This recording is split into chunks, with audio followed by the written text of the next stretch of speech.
Equality is achieving around. Yeah. Can somebody tell me why the first answer choice is wrong? Because it's like how the judge should decide who to vote for, not like who the judge should vote for. Yeah. Also, who can say what the first term or, the first option, what other vocab word does that describe? Offense. Yep. Wait, are you guys seeing my Discord thing right now?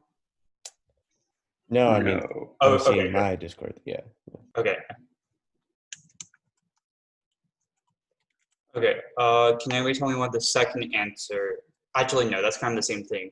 Can anybody tell me why the last answer choice is wrong?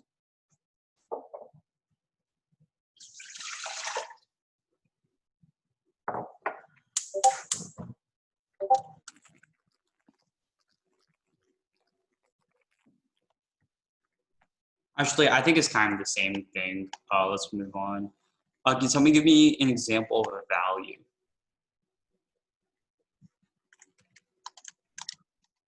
Morality. Yep. Anybody else? Life. Yep. Yeah. So just keep. Yeah. Daniel, I don't want to call you out. You had a good answer for this. It was like preservation of life, but you can just keep things broad, like Silas. Just say life. Yeah. You don't have to put as many words in because it's less words to say, so you can be more efficient and. Nothing is of value. Exactly. Morality doesn't exist. Moral scale. Can somebody tell me what a value criterion is?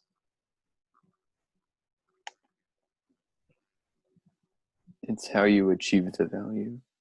Okay, and how is it typically worded? As like a verb.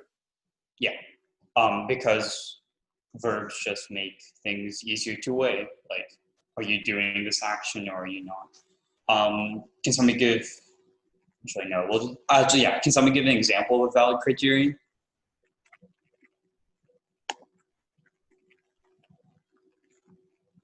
Maximizing human rights. Yep. And then, what is framework?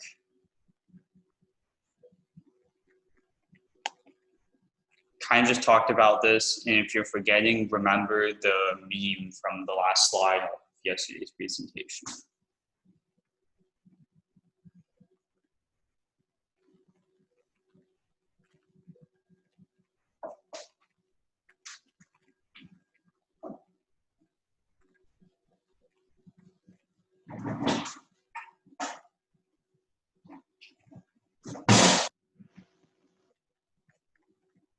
Daniel, what is framework? Is it offense, defense, both, or neither?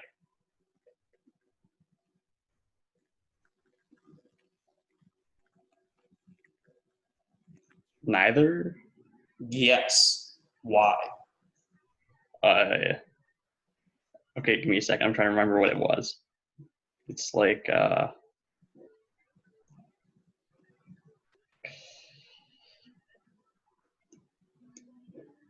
So what's offense?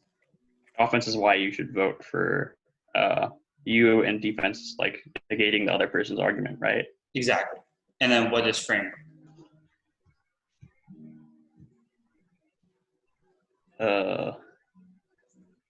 Is it like how you, I don't know. Remember the image from the first, remember the image from the first slide with like the glasses on it?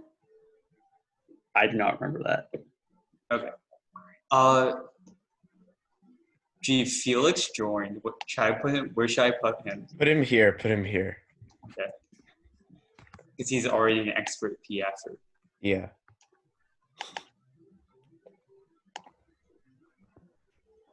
Put him in the MUN room by himself. Everybody can see. Okay, I think okay. Yeah. Remember Rajiv gave the analogy like lenses on glasses focus light. just like framework focuses the rounds to show which rounds are important. Arguments, yeah. Yeah. So why is framework not offense or defense? It's just how the judge is looking at the case.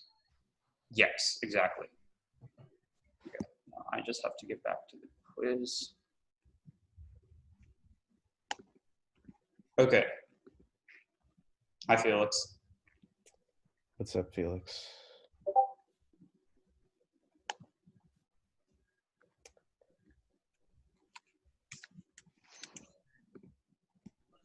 Felix, you want me to move to PF? He knows too much about PF already. Boom was asking for him to be moved to PF. No, I'm He can- asking for him to remain. But I'll He left the respect his breakout room. wishes in the end. Okay, I moved into PF. God damn. Okay, I think the big thing here that was missed was this one. Because, yeah, actually Rajiv, Ian, and I were talking about this last night. So like when we say opposing structural oppression, can anybody say why that's not consequentialist? Because it shows like why you're taking an act. Like it's not about like it's like about the goal of the outcome, not the actual outcome. Yep. And this is like we talked about yesterday. It's a different way to frame the argument. So instead of framing it as an issue of, are you reducing structural violence? You're framing it as, are we in the mindset to oppose structural violence? Does anybody have any questions about any of these? Either how they would act in round, why they're consequentialist versus non-consequentialist, anything like that?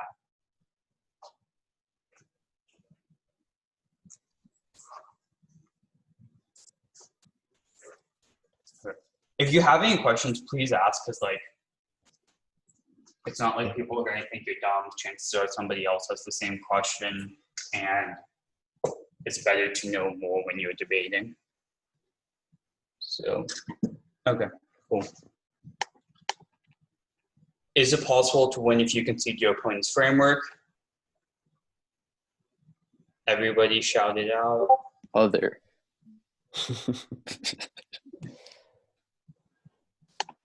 That's correct. Other. Yeah, so like, question, the answer is yes, obviously.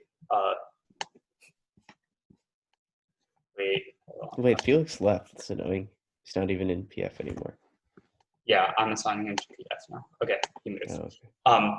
Also, just a side note, if in round we'll talk about this today because we're talking about strategy, but also even if you think you're winning framework, you should still, unless your frameworks are like completely opposed to each other, you should try to prove how even if you lose framework, you still win the round. It's called like even if statements, and they add multiple layers to the debate, which is good. And we'll talk about that today. Oh, I completely forgot about something. I'm going to do it while you're doing the flowing practice. Okay. Yeah. So let's move into flowing practice then. I'll pull up the old doc. I'd probably do a framework today since. Yeah. Let's see. I have a question. Go for it. Is flowing that thing where we like write what's happening? Yeah. Okay. Yeah. So you take notes. You want to write in a skinny column with spacing in between arguments, and you want to use shorthand and only jot down like what's most important to understanding the argument. What's shorthand? So shorthand might be, instead of writing nuclear war, I'll write NW. So it's just a use of abbreviations and symbols that make sense to you, so you can read it without writing it the whole thing out. And those you generate as you debate more. Like you Yeah. like. Wait, Anna Frank did that. Wait, what did you say? I didn't hear what you said. Anne Frank did shorthand, right?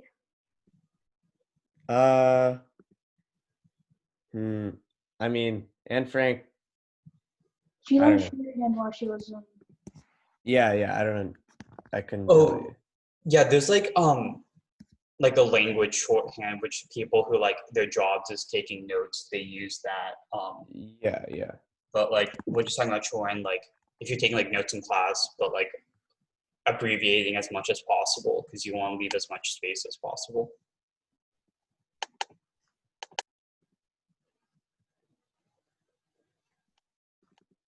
Okay. Sorry about that. Is it in I which can one? just send in LD staff again. Oh wait, you had problems opening it, didn't you? Oh yeah, wait, no, it's on the Dropbox though. I remember now. Oh yeah, Jackson put it on. I forgot. Yeah.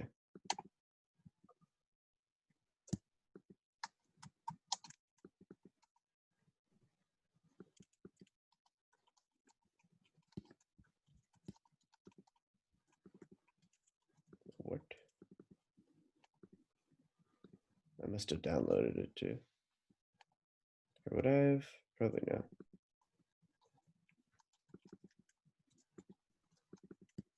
Somehow this whole thing's showing up as empty.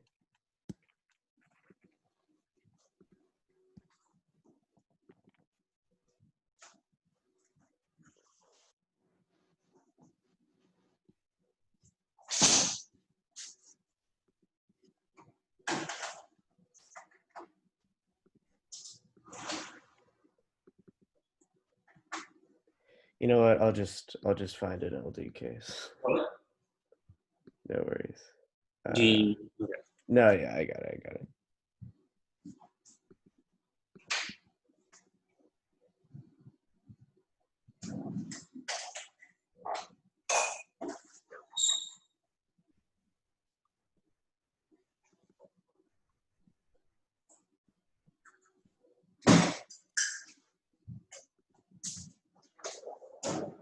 Okay, here's a framework.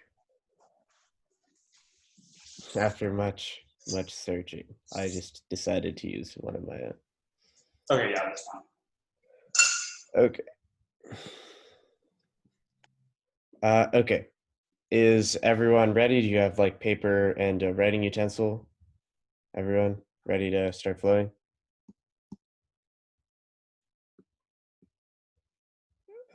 I'll take your silence as a yes, and I'll begin.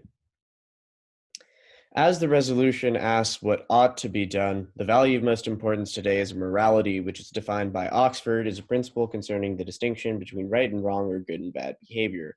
As extension of state governments, public colleges and universities have a moral obligation to the citizens that they represent. To measure the moral or immoral nature of limiting free speech, I propose the criterion of protecting rights of the powerless. As the actor of the resolution is public colleges and universities, we should prioritize rights over quote unquote public good. Adopting a national religion might produce a net benefit, but the right of freedom of religion is more important to the US government. To determine the morality of an action, we should thus look to rights, as Budzinski in 2013 cites the Bill of Rights, Griswold versus Connecticut, and Snyder versus Phelps as cases in which the US preferred individual rights over a net good. Specifically, we should look to protecting powerless groups first, because one, this is directly tied to the moral obligation of the government. Two, rights trump net benefit in the US. And three, those in power have the means to protect their own rights. Alexis de Tocqueville, Rights of American Democracy, it must guarantee that the majority will not abuse its power to violate the basic and inalienable rights of the minority. All right, that was the framework. You want to do the thing where you hold up the flows?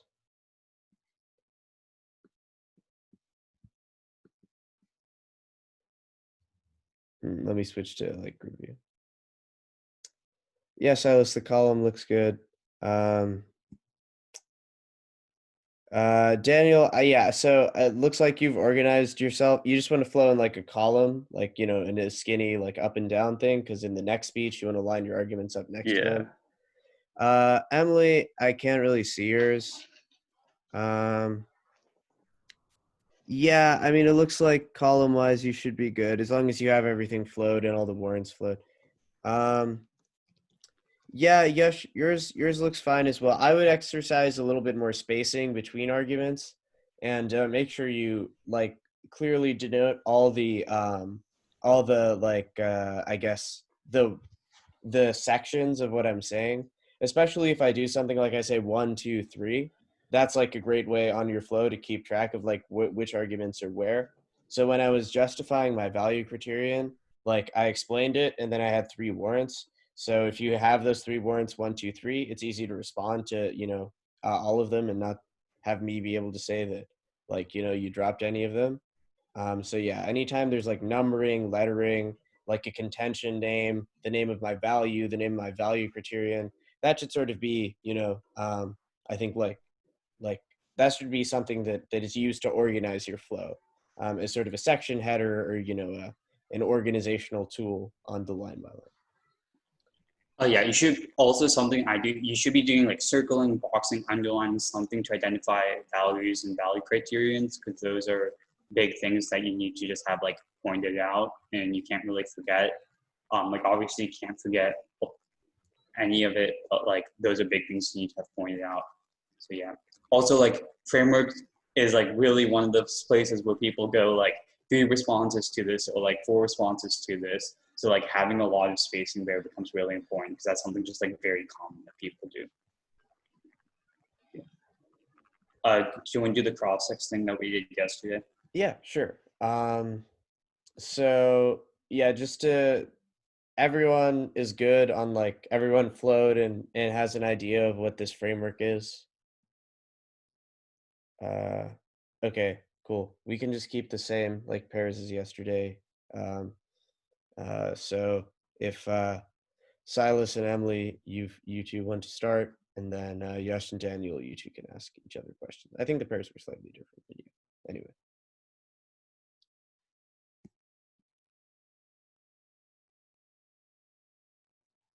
Fire when ready.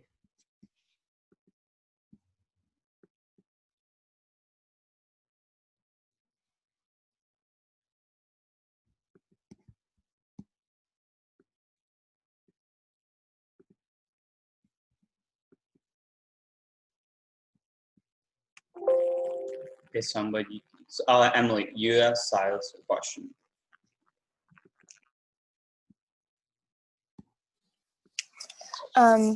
Okay, so this is not a good question. But, you state that your value criterion is protecting the rights of the powerless. Why specifically that and not just protecting rights as a whole? Because I know like the powerless have less rights, but shouldn't rights be applied to everyone? Yeah, and they are because, well, it's more important to protect the rights of the powerless because the people with power are able to protect their own rights. Okay. So, I have a question. Does this framework value protecting the rights of the powerless over like, say, like the lives of people with power? So it's not devaluing the rights of those with power because they, as I stated, like they have the power to retain their own rights. Those who have none do not have that power. So those of us that do have power must fight to retain their rights.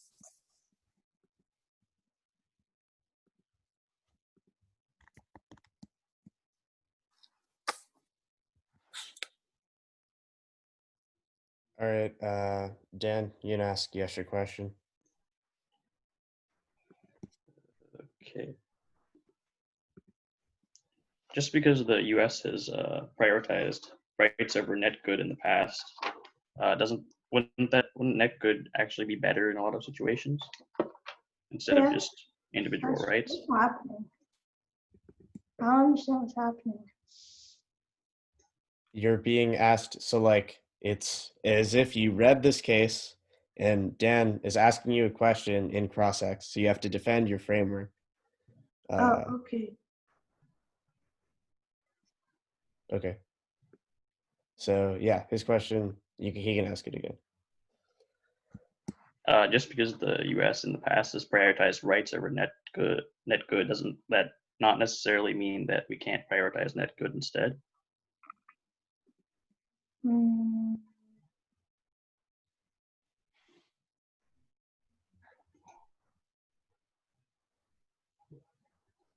I don't know. Yeah, that's okay. We can talk about. Do you have a question for Dan about the framework? As if now you're attacking the framework, because we can talk about like how to answer these questions afterwards. But No, I don't have a question. okay, sure. So I mean, the next time we'll probably do this type of activity again. So if you remember, were you there for the cross-X lecture when we talked about cross-X? Yash? Oh, I don't think so. Okay. Well, so just some things to keep in mind in cross-X is the first thing you want to accomplish is make sure you fully understand your opponent's case. So in this case, if you were having some lapse in understanding because, like something went over your head or you didn't flow something correctly, it would be good to primarily ask about that first so you can understand what their argument is. The next thing to do is attempt to set up arguments that you would make against it by asking questions that put your opponent in a sort of damning position. So one example would be like this case is sort of meant to be an intrinsic answer to utilitarianism. So Silas naturally, and I think Dan as well, naturally bring up some problems with that insofar as like, maybe if we're valuing, the rights of those who don't have power, then it becomes a question, like we don't care so much about ensuring like general welfare, right? Whether that's, life or, or just as Daniel described it, a net good. So now there are philosophical justifications for why, we should do that. But if you're confused about what those are, then I would say the first step would just be asking like, yo, what are those? And then given Dan's question to you, sort of asked a little bit for those philosophical justifications, I would say particularly in the context of like the Tocqueville argument about American democracy, is just that the existence of the US government as sort of an entity is, predicated around ensuring those rights. So obligations that exist for that body can only exist to the extent which like, its jurisdiction like extends. So like if the government is not in that view, view of negative rights, the government is not, a body whose goal it is to like make life great for everyone. Government is merely there to ensure that no one has their most basic rights infringed upon. And that sort of has a little bit to do with libertarianism. But regardless, that would be one reason why like the government should prioritize rights over, just like net good or like utility as sort of the question seemed to indicate. But I thought everything else went fairly smoothly. Does anyone have any questions? Like in response to your thing, could you talk about how the U.S. government has started to take a greater role in ensuring welfare? Yeah. Uh, So like, yeah. Go ahead. I was going to talk about something else. So yeah, I mean, like that's a whole debate about like positive and negative rights. And so one, I think it's fine to just say that like even if the government hasn't like historically done so, like we as a moral, like what in moral decision making, we should just try to like, be logically consistent and attempt to ensure some sort of like good outcome. Moreover, yeah, so like I would say there are probably some historical examples of like positive rights that the United States has provided. Like, so a negative right is basically just when the government doesn't interfere with something. But in enforcing things like say the 14th and 15th Amendments, the government has not only said like, you are free to do as you choose, but like if your right to vote is being infringed upon by another person, we will provide you with a positive right to vote where we restrict restrictions on your liberty. And we will provide you with something. So that's sort of a positive right. And that would, answer answer this like libertarian negative rights framework. I think there are like a lot of other examples, but yeah, that's just one that comes to mind. And then what I was going to say, Yash, if you don't know what to answer to a question, there's two main things you can do. First, you can ask them to rephrase it, and it just gives you more time, and it maybe also helps you understand what they're asking and remember the answer. Also, just pick out the key words from it. Like Daniel said, like net good rights, and is it the third reason to prefer the value criterion? Would you talk about that? Wait, what about the third reason? Is it like U.S. rights outweigh net good, like the preempt to UTO? Yeah, so that's like that's more, I guess that's closer to the first Oh, okay. I just remember you saying that. and the Like, second. Yeah, no. yeah, like he said that, so you should have that flowed. So just look for that net good keyword on your flow and just say what he. Well, the thing is, like, rights outweigh net good. Does that really answer the question? No, but it's better than saying I don't know. So yeah. Also, Silas, I would keep your question more pointed and more narrow because it was kind of just like the phrasing was kind of confusing. Just like be like very upfront and direct, almost just be like how Daniel had phrased it, like why do rights outweigh a net good? You know? I have another question. If you ask someone to rephrase the question, does that technically waste their time or not? Yeah, Yeah, but like rephrasing a question is fine. yeah, they want you to answer the question, so Okay. like they will. Yeah. Of course, if you ask them to rephrase it like 3 times, then it gets annoying. But Can you use it in a sentence? Can you define every single word in the sentence Yeah. and use each of those words in a sentence? That Okay, is- cool. So let's start the lecture for today. Does everybody have their flows from that one NSDA round? If you don't, grab them because there's a lot of like key things that happen in the round that we'll talk about. Let me just go upstairs and then we'll start.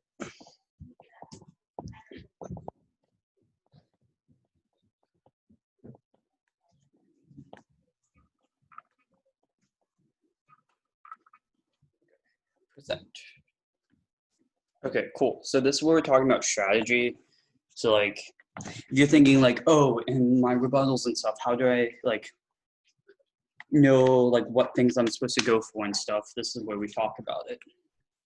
So this is just a reminder of the speech times.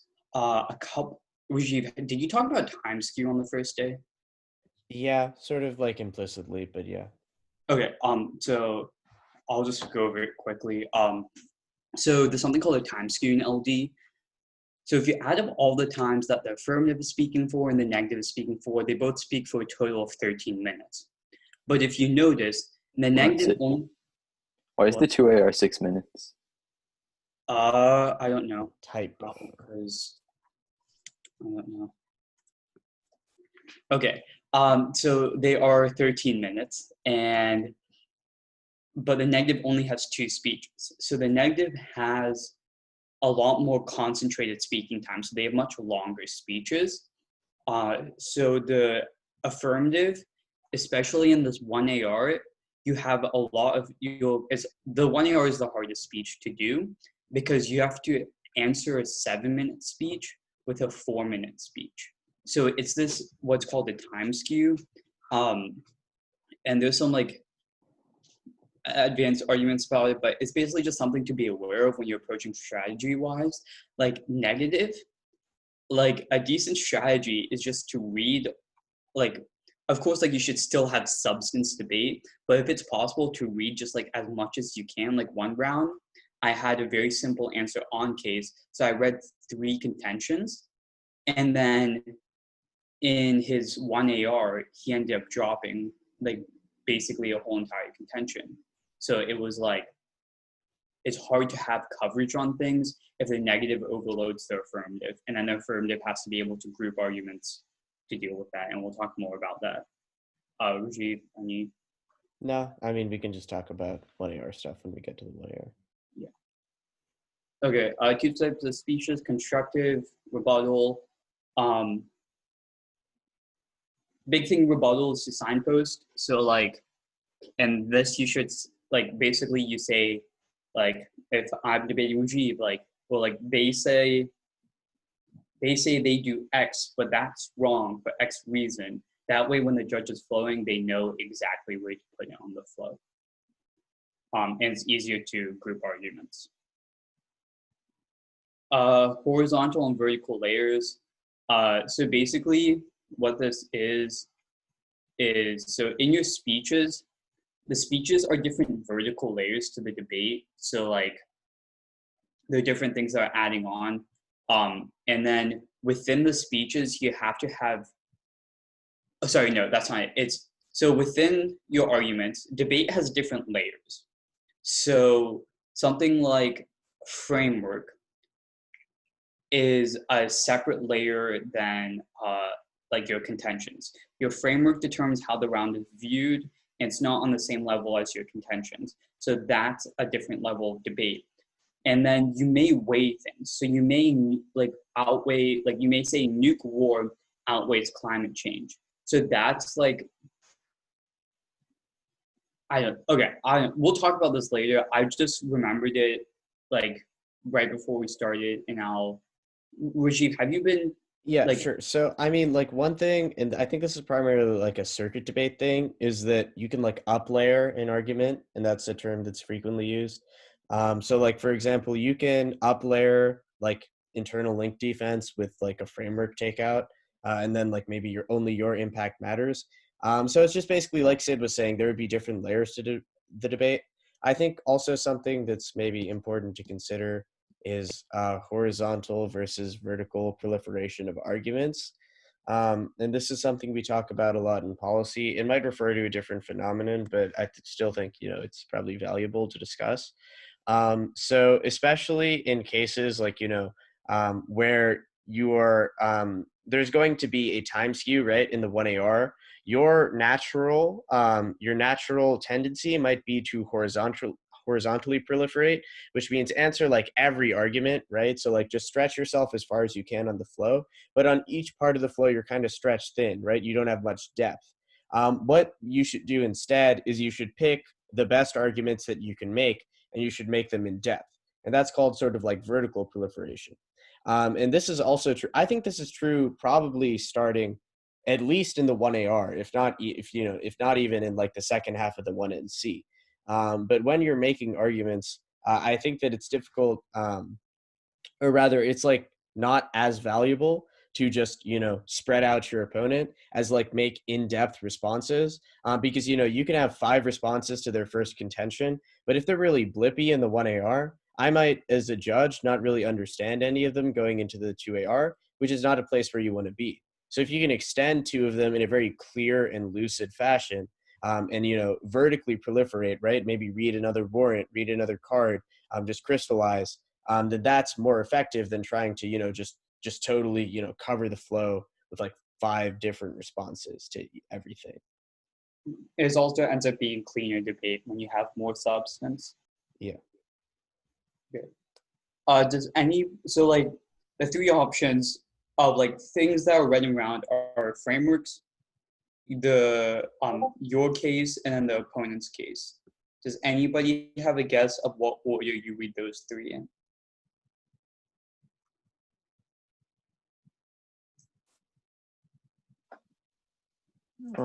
Framework. Oh, my bad. Okay. Yash, okay, see you. Yeah, you're fine to leave. Just make sure you watch the video because this talks a lot about like strategy and stuff, and come tomorrow with some questions. Okay, sorry, I accidentally clicked on it. Okay, does anybody know why you do this? Wait, Daniel, because Silas and Emily have debated before. So I want to see if you have a reason why. Not really. Okay. Why just try taking a guess at it?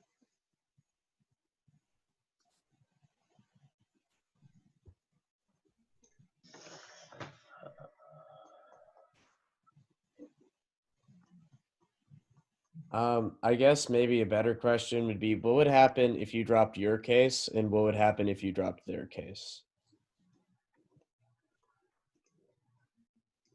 In most instances. So like your case where you've read contentions, Like, what strategic value does it have, as opposed And to by third case? dropped, we mean like you didn't respond to it, so it's Yeah, so you basically admit that it's right.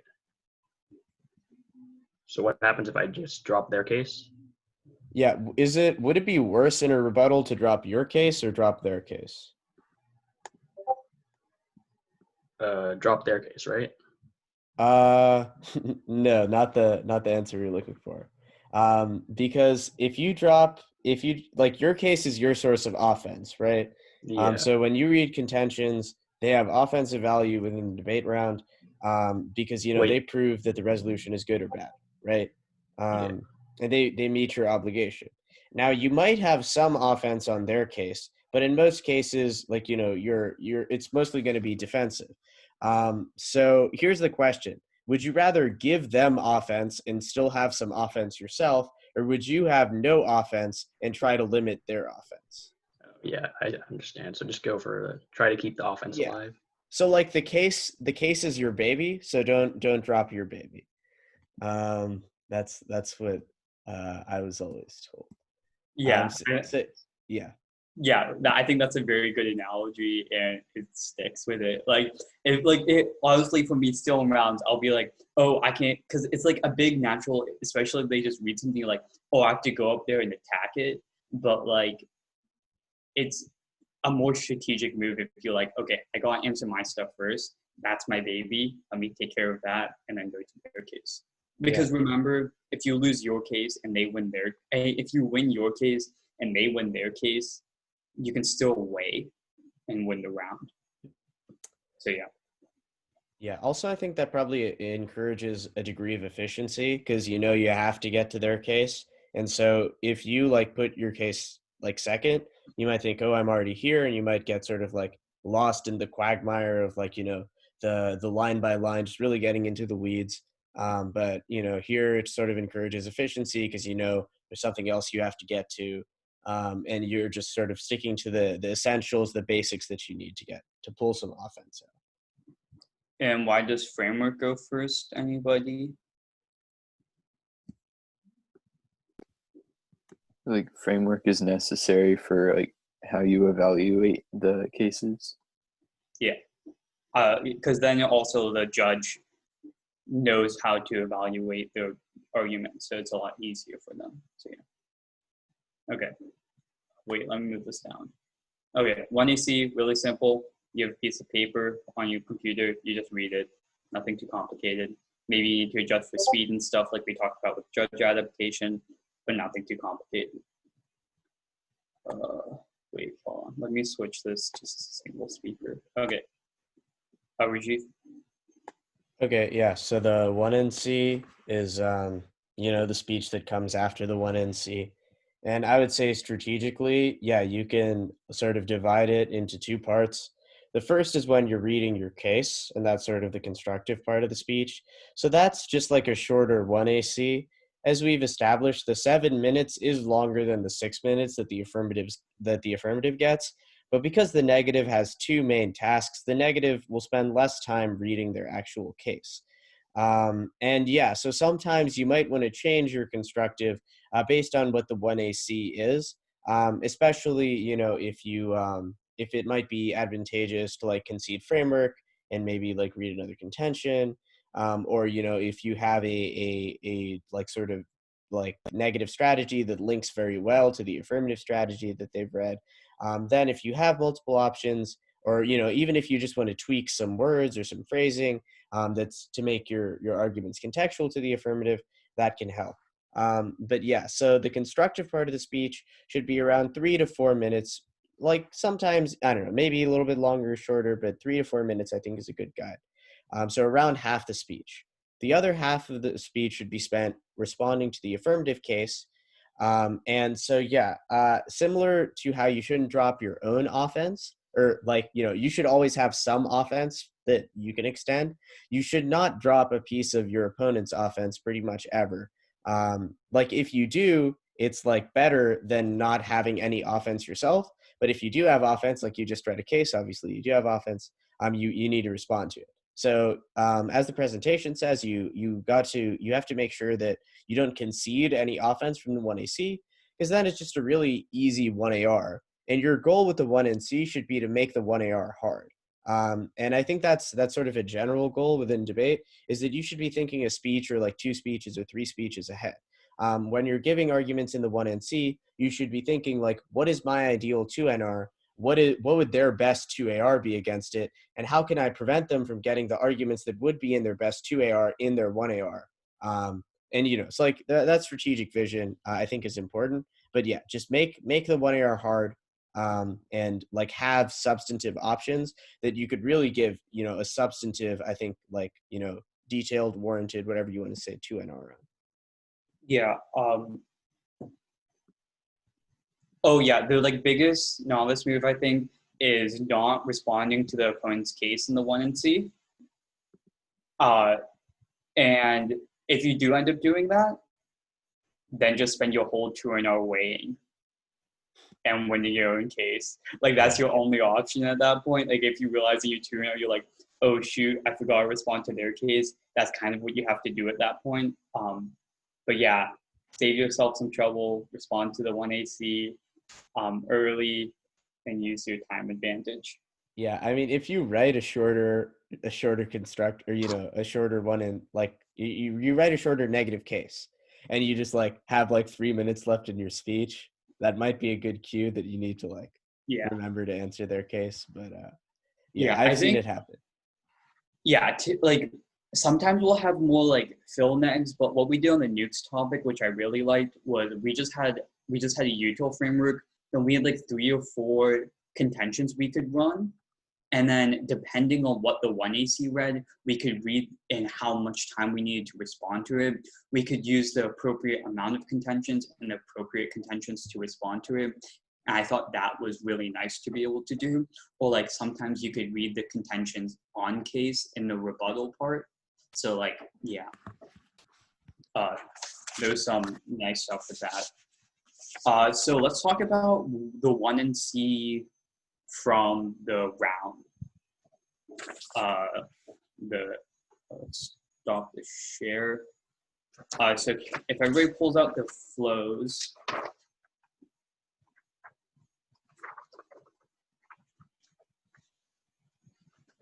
Okay, can somebody go down the flow and basically summarize everything that the negative debater had said during her 1NC?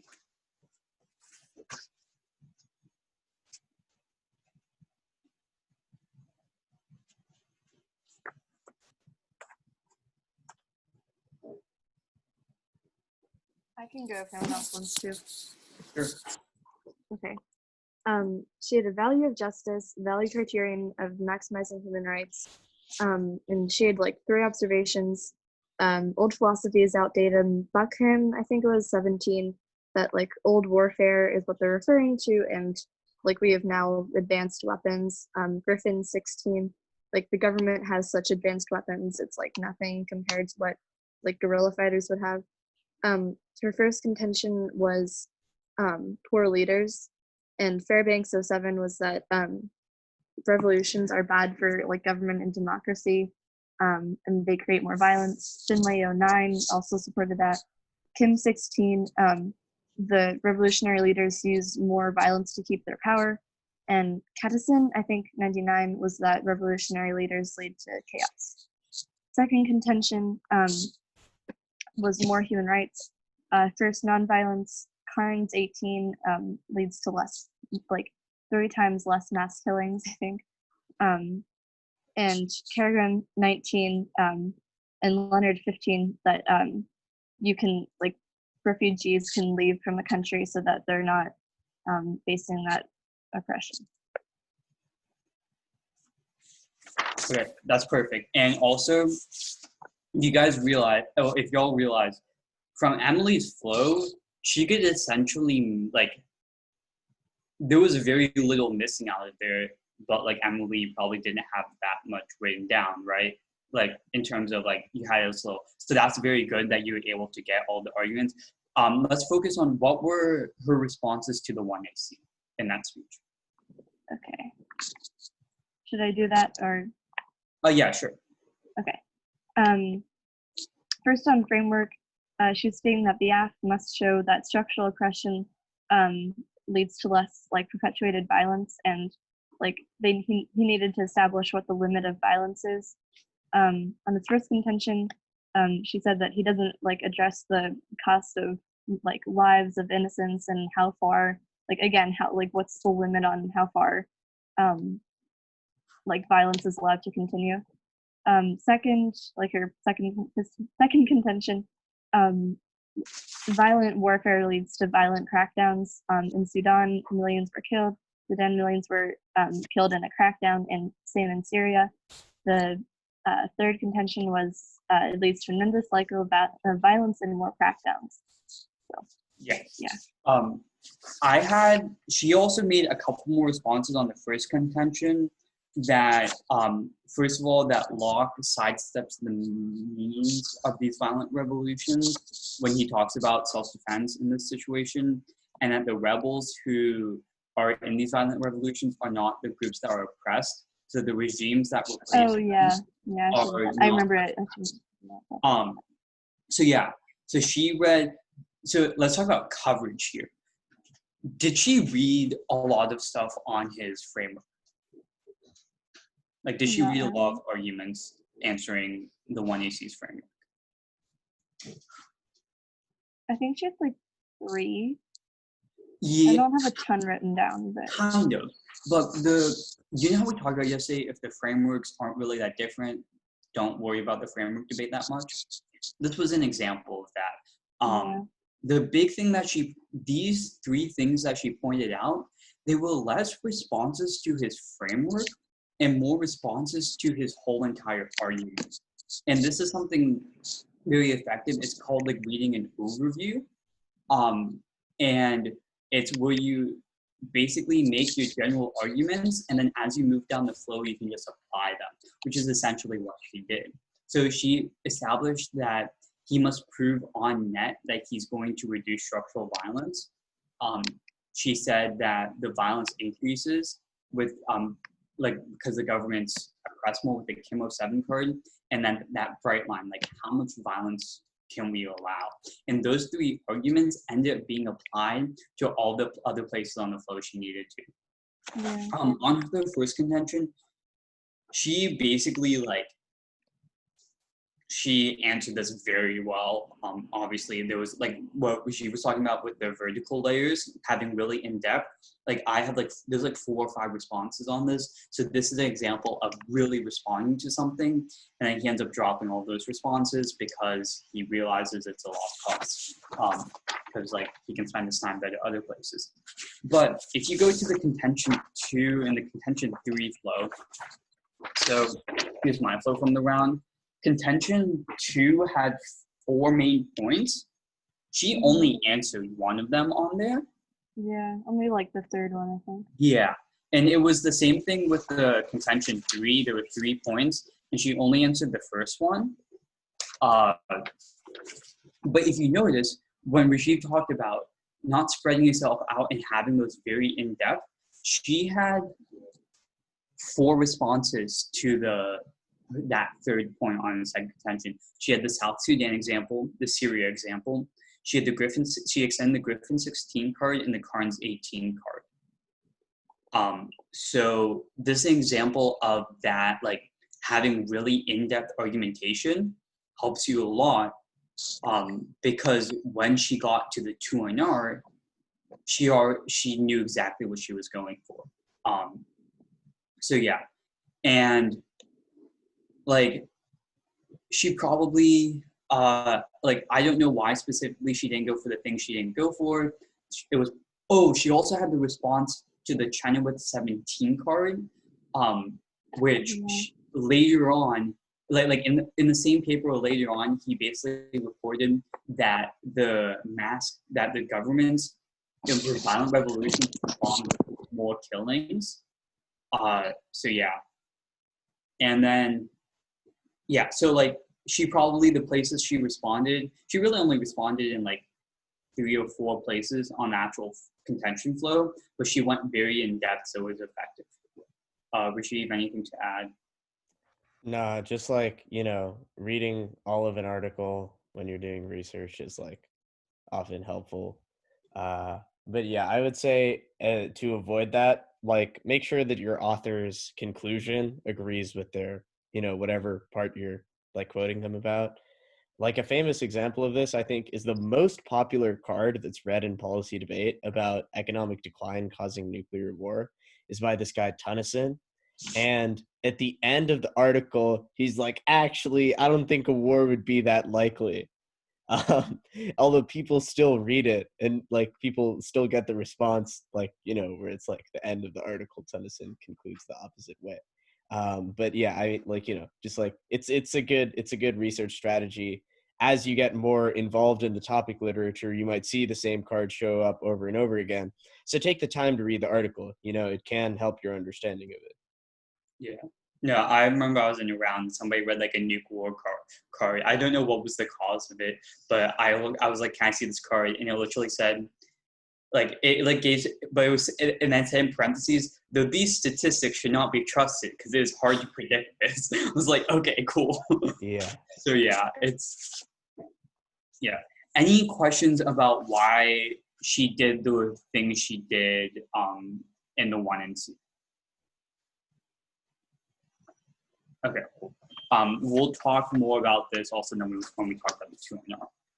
Okay, so let's talk about the fun 1AR.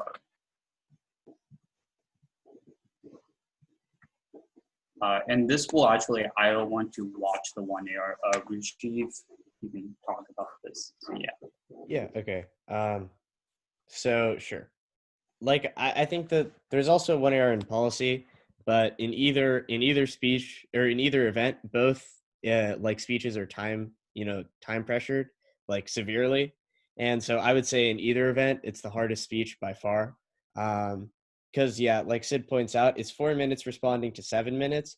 Also note that not every argument that the negative makes in the 1NC is going to be in the 2NR. So you need to set yourself up. Like say the negative has 6 offensive arguments. This may be a stretch, but hang with me. If the negative has 6 offensive arguments, you might need to spend, say, at least a minute extending a piece of offense for yourself and 30 seconds responding to each offensive argument. Now, the negative might just choose to go for one of those offensive arguments in the 2NR, even if you have really good in-depth responses to each of them, and they might spend 3 minutes on that same offensive argument that you only had 30 seconds to respond to in the 1AR. So I think that it's difficult, even if you allocate your time properly, to like truly limit the negative's ability to get offense. Often the negative will get a lot of offense in the 2NR. So how do you minimize your losses and maximize your gains in the 1AR? So first would be, I think, you need to weigh and you need to set yourself up for a successful 2AR, given that the negative is probably going to have some good internal link into their offense. So it starts at the framework level and continues down to impact comparison and impact calculus, all this stuff that we're really drilling into, with like the tournament and stuff, because it's important. And like, particularly in the 1AR, the 1AR is sort of, like the ship is sinking. So what do you do? Which holes do you plug? Who gets on the lifeboat? So I think that weighing definitely needs to be on the lifeboat. And I would say a mistake that happens in the 1AR a lot is that, like I said, people choose to go for everything. So if you have 3 contentions, you're extending all 3 of them. And I would say in most cases, that's a mistake. Because in the 1AR, it's already a very time pressured speech. You have to extend 3 of your own points, really makes it just that much more difficult. So what you should focus on is taking your best pieces of offense, maybe 1 contention or, 2 contentions, probably max, and make sure that they are crystal clear. That's the crystallization point. And also make sure that you have really clear, simple, and like responses that flowed naturally from the arguments that you read in the 1AC. Because if you have to waste a lot of time in your 1AR reading new responses to the responses that they made in the 1A or in the 1NC, then it's going to be difficult for you to finish with, the amount of argumentative value that you have against their case, or that you want to have against their case. So what you want to do instead is if their responses to one of your contentions can just be answered by mostly what you've already read, then that's like the easiest to go for. Also, if you see a response commonly being read against a contention and you read the same card in every debate in the 1AR, just put that card in the 1AC, right? Because then, you don't have to read a new card in the 1AR, which is when you're time pressured. But in the 1AC, you have 6 minutes of time before before the negative can even talk. So if you want to get that sort of response in and make your life in the 1AR like a ton easier, then put those cards in the 1AC. Then, yeah, I think that because you're going to face a high number of arguments, if you have one argument that you can explain clearly that responds to a number of arguments, it makes sense to group them.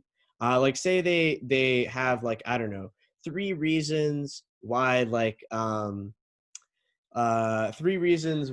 it is improbable that there'll be criminal justice reform or something like that. You can just like group them and like say, extend your warrant from the 1AC, which would be something like, there is bipartisan voter support and like lots of congressional districts are being hinged on CJR. And so that's a very, that's an example of like, I think something that you should just do broadly, which is like group arguments and respond to them with one argument, but only if it works. Like don't group like their impact defense and link defense and just be like the grouped response is the contention. That doesn't really make sense. But yeah, where you can group arguments, but just be, like we talked about this from the top level, but on the line by line, you need to be efficient as well. But as long as you have some weighing, you have some offense, and you spend the rest of your time in your speech reducing their case as much as you can, then I think you'll have a successful 1AR, and you'll make the 2NR hard. The 2NR will have to make tough decisions. So yeah. Oh yeah, the 1AC, a good 1AC sets up a good 1AR, and a good 1AR sets up a good 2AR. Like your 1AC shouldn't be all preamps, but especially going to the 1AR, like Rashid said, thinking about the 2AR, I think that's the thing that made the biggest difference for me debating. Like Rashid can say my 1ARs going into the middle of the season in like January were not good.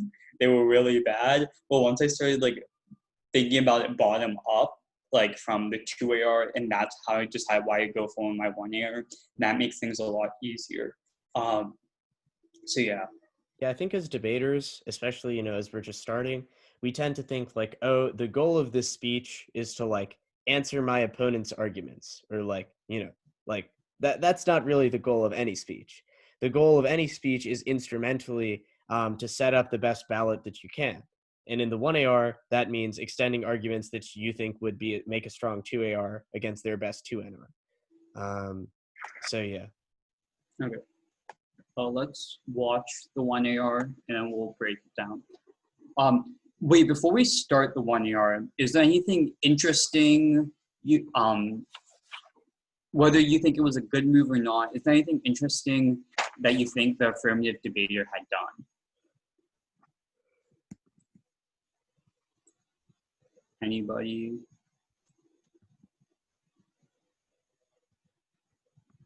It seems like he always made a lot of arguments, like in the second contention and the 1AR. He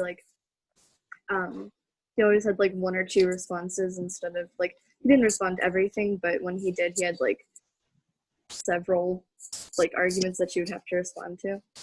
Exactly. That's the horizontal layering coming into play again. So yeah. Let's watch this speech now then, and then I'll be pausing it along the way.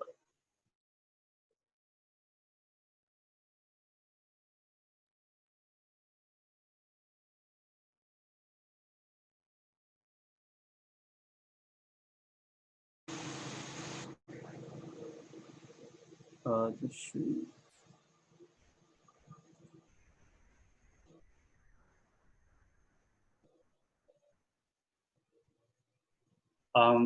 Wait, your Oh, audio isn't up there. No, yeah, I forgot. I will be rebutting the negative case, okay. then defending the affirmative case. Is everyone ready?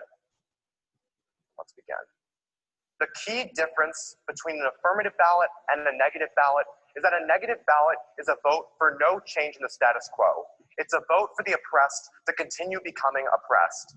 The affirmative vote is a vote for change. With that, let's move on to my opponent's framework. Let's start on the criterion of maximizing human rights. Two problems. First, you can't have a society that maximizes human rights if it structurally oppresses a group of people. We need to have all interests represented in the government. We need to minimize structural oppression first. Second of all, I outweigh under her framework. Remember that in her world, the oppressed don't have access to this powerful tool of violence, which means that oppression continues indefinitely. In her world, all the rights violations caused by oppressive governments continue indefinitely. That definitely outweighs the small rights violations caused by the deaths of innocent civilians in my world. With that, let's move on. What did he do there that was a good move? Weighing. Yes. And specifically, what was he weighing with? Her framework. Exactly. Basically, he made it in like the first 30 seconds of his speech. Even if I lose framework, even if I lose her case, I still win. Or like, because I outweigh. So yeah. So he's like basically saying like, if I'm not able to cover everything, I can still win. So yeah. On to the contention one. First, she talks about how violent revolution just leads to chaos and how it doesn't lead to democracy. Two problems. First, Prworski 12, a meta-study conducted by Duke University, found that it's impossible to say that one variable, like violent revolution, will definitively lead to an undemocratic regime in the future. That looks at the whole body of statistics, not just one statistic, like my opponent cites.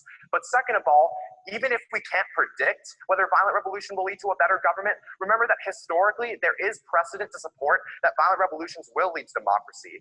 Heger 2012 finds that the political factors created by violent revolution actually do contribute or actually have contributed in the past to violent revolutions. Now let's move on to our second point under this contention, that violent means result in violent ends. That may sound good, but it's not empirically true. Clock 2007, a study, found an inverted U relationship between violence and democratization. So what that means is that in the short term, violence may cause instability. It may cause suffering. But in the long term, it creates less violence. It creates less instability. And I would say creating a less oppressive government is definitely worth that short-term suffering. On to the contention two. She cannot provide you with a single holistic statistic to prove that nonviolence actually works at overthrowing the government. Furthermore, she cold concedes that actually nonviolence would never work without the threat of violence. On the second justification about how people can just run away, well, when they run away, they go to places like Europe, where they face more oppression, where they face white nationalism. With that, let's move on to the affirmative case. On the framework, my opponent says that I must show how it will decrease structural oppression. I'm saying that we can't predict what the new government will look like, but we should focus. Oh wait, actually, before we talk about that, anything anybody noticed when he was going over the negative case?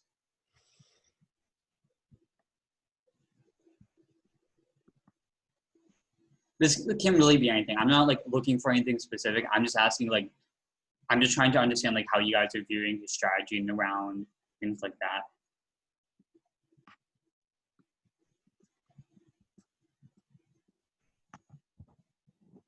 Okay, cool. Yeah, I think it's just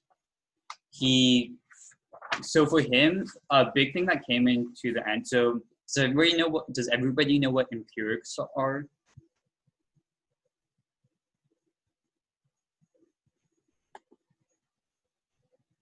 So empirics are like, if we know something is empirically true, it means it's happened before, and that's why we know it's true.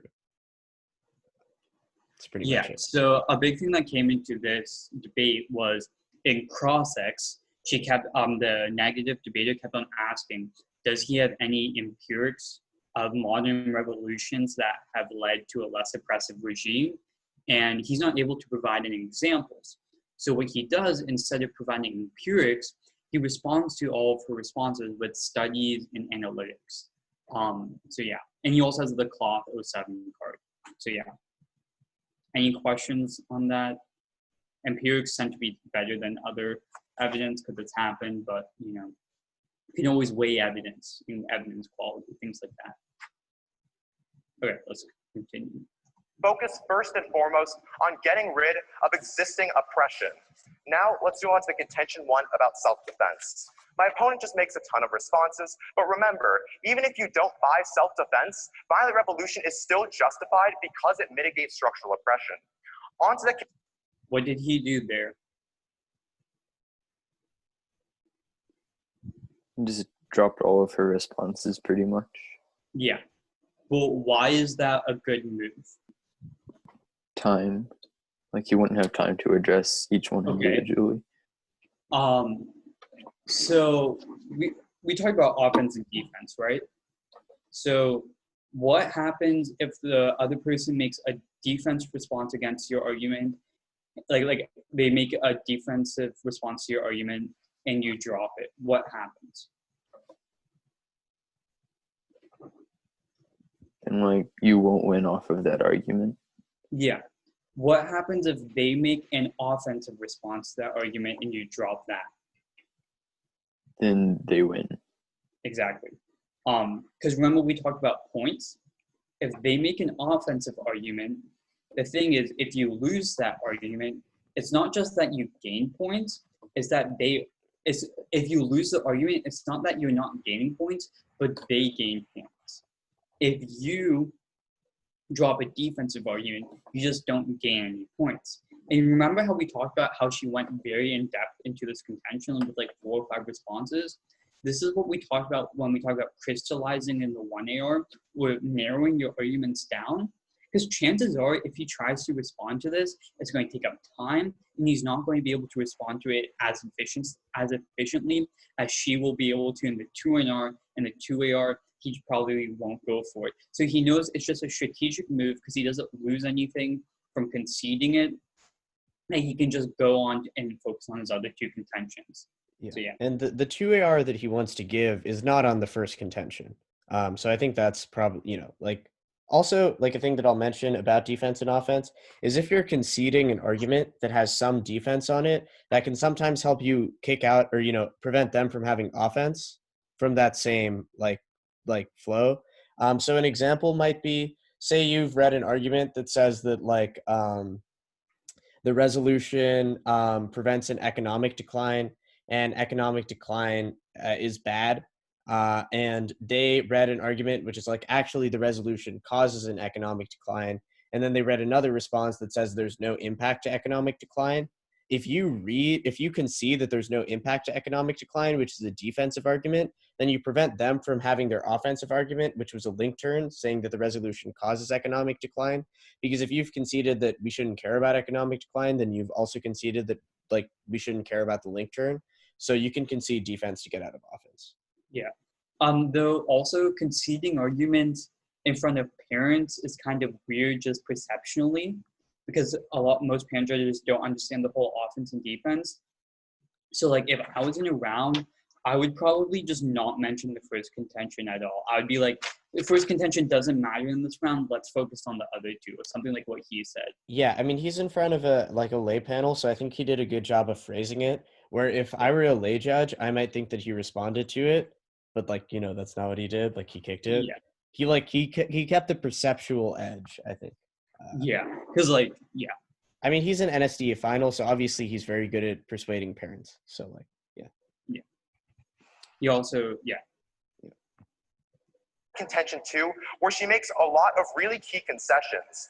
First of all, she concedes Chenoweth 17, which tells you that non-violence isn't going to work in the future. That tells you that the only route to freedom for the oppressed is violence. The only change in the status quo will result from an affirmative ballot. She also concedes my 4th warrant about the threat of violence. Remember what that tells you. Any instance my opponent can provide you about how nonviolence has worked was only because there were violent factions in that movement. We can only create change with violence. On my contention 3 about how violent revolution is effective, she again reiterates that it'll end up with more violence. It'll end up in more oppressive governments. She hasn't shown that empirically, and it's impossible to.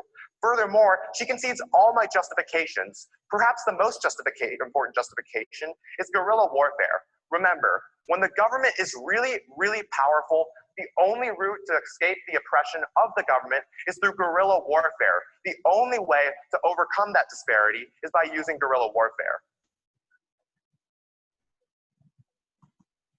Okay, on this second contention, what did people notice that he did?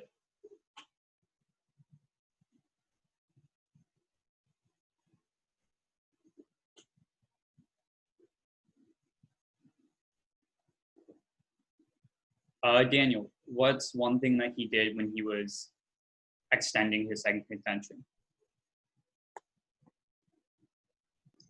Like, is this working, by the way? Yeah, I guess like emphasizing the fact that they conceded guerrilla warfare. yeah. That was on his third. That was on his third contention, but that's still really important. It's a good thing that you point that out, because that's what he ends up going for in his 2AR. So yeah, that was like him emphasizing like that's the main thing you got out of that speech, right? Yeah.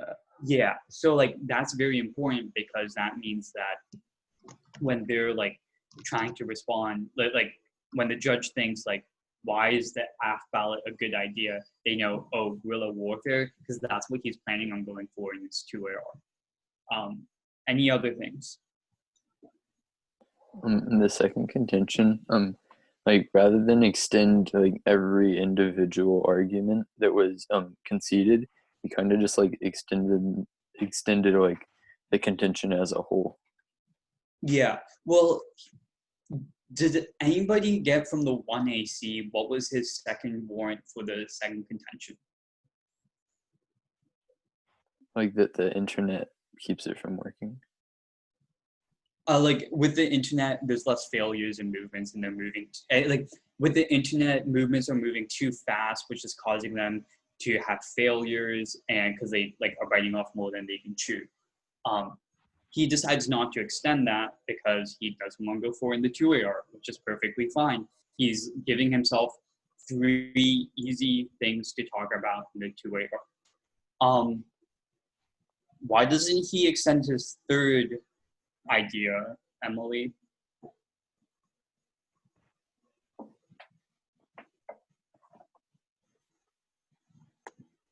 His third idea in his 1AC, or His third idea in his second contention, like his third warrant, like he numbers them. So his Yeah. third idea.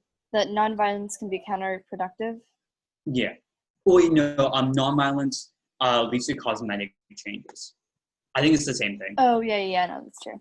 I don't know. She like had a lot of that was like she had a bunch of responses to that, and she like focused on that. So maybe he didn't want to like argue that too much. Exactly.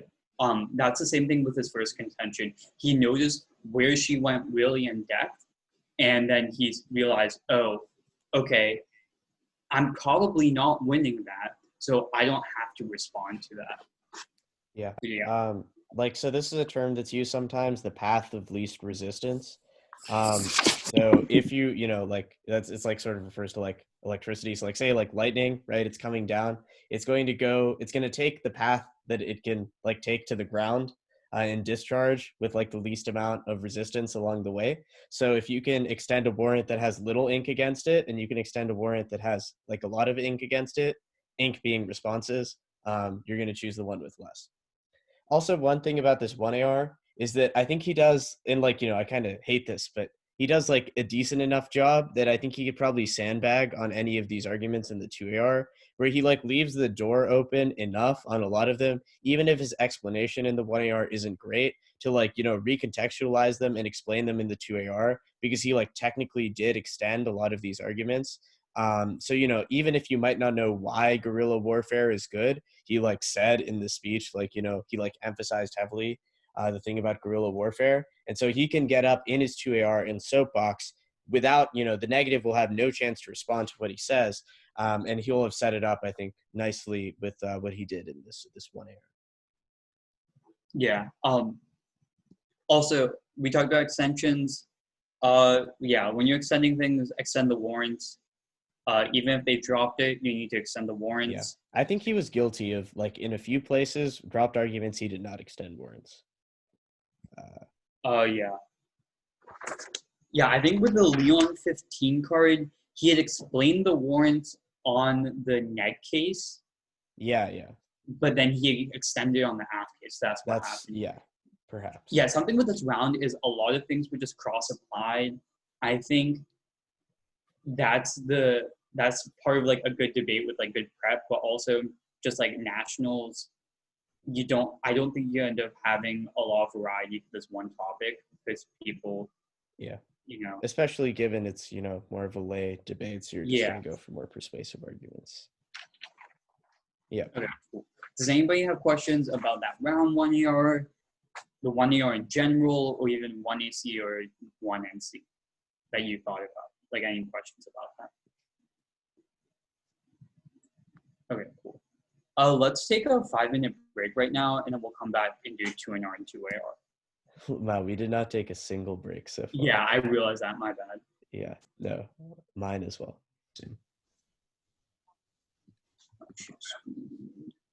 There. Okay, so let's talk about the 2NR. Also, some people may call this the 1NR. I just call it. Most people, yeah, I don't know. It's the 2NR. Yeah, I call it because like you have the reason I call the one, like if we go back, I say 1NC and 1NR is because they're on different flows. Yeah. So, I mean, also like I don't know, like the 2NR in LD resembles the 2NR in policy. Yeah. So that's like one reason. Yeah. The 2NR in LD is actually longer than the 2NR in policy. Yeah. It's the only match speech name which does that. But yeah. Okay. Okay, go ahead. You want me to do it? Yeah. Okay, sure. So yeah, the 2NR is a final rebuttal speech, so you should treat it as such. And remember that the judge really only evaluates arguments that are in the final rebuttal. So you're going to be making some choices about which arguments you think are strongest and which arguments you think should come first in the judge's decision. But also, this is like a really long speech, particularly because, the breadth of argumentation in LD is not going to be as wide as maybe in a policy round. So I think a lot of the speech needs to be dedicated to like a high-level understanding of the debate because it is a final rebuttal. But you can also take that low-level, line-by-line understanding, and if you want, you can put it first so you can end on your like weighing an offense. But yeah, so like there still is work that needs to be done on the line-by-line, particularly considering that this will be the first speech like in which you get to respond to 1AR responses to your case. So that's like one place particularly where you need to prioritize the line-by-line. But like, just because you have time to go for all of your arguments doesn't mean that you should. And I think that's a big mistake that people make in 2NRs, and especially because you might not even be punished for it. You might still be successful, extending all your contentions, particularly if you're not in very high quality debates. But then when you do get into high quality debates and you try to extend everything, you're going to concede some important things because, you didn't spend enough time on each of your points. And it's going to become more difficult to win the debate just by extending everything. So you're going to need to pick and choose which piece of offense you think are best. And yeah, you want to be weighing, obviously, comparing your arguments to the other debaters. And naturally, that goes by way of framework. So like we've talked about this whole time, you want to write the judge's ballot for them, right? So you want to say if we win framework, this is why we should win. Even if we don't win framework, this is why we should win. Even if our internal link here fails, here's why we should still win on this other internal link, right? So one of those statements should be on the judge's ballot at the end of the debate, like simple as that. So that's really what you're trying to do when you're doing weighing, you're doing impact calculus. And it can be helpful, I think, to phrase things sort of using voting issues. And like if you're thinking about whether or not to extend an argument, which I think happens a lot due to the long nature of the speech compared to other speeches, you might just extend an argument for fun. But if you don't legitimately see it as probably, a reason that could show up on the first line of the judge's ballot, then I don't think it should be something that should be extended in your 2NR. You can spend that time more clearly explaining why, your arguments outweigh, or clearly explaining, say, your defense against the AF case, We're clearly explaining why, to prefer your framework.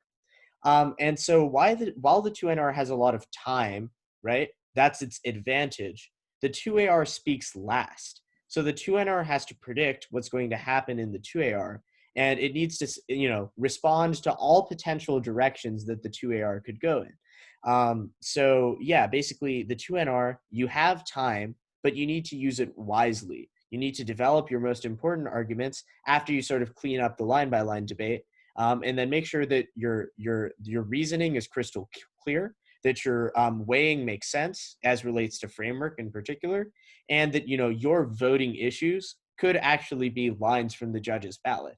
Because if you extend something as offense that you don't think could ostensibly be a reason that the judge would vote for you, then it's not really offense, and it's not really something that should be in your final rebuttal. Questions?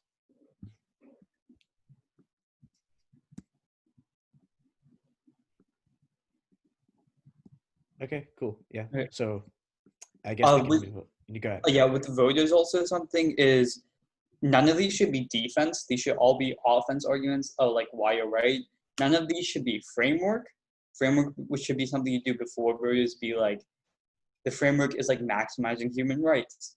So you see that we want to like preserve rights the most. And the first vote, you vote for me because like we help like save dignity.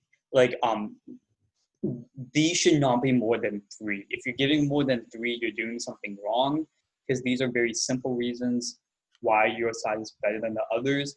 And one of these should also be like why you win if your opponent's framework wins. Yeah. I think that also, like, sometimes people will read defensive voter type things because they assume it's going to be like the voting issue of the other team. And like, that's not what you want. Like, you don't want your voting issue to be something defensive, because at best that means that they're not proving their obligation. That doesn't mean that you are.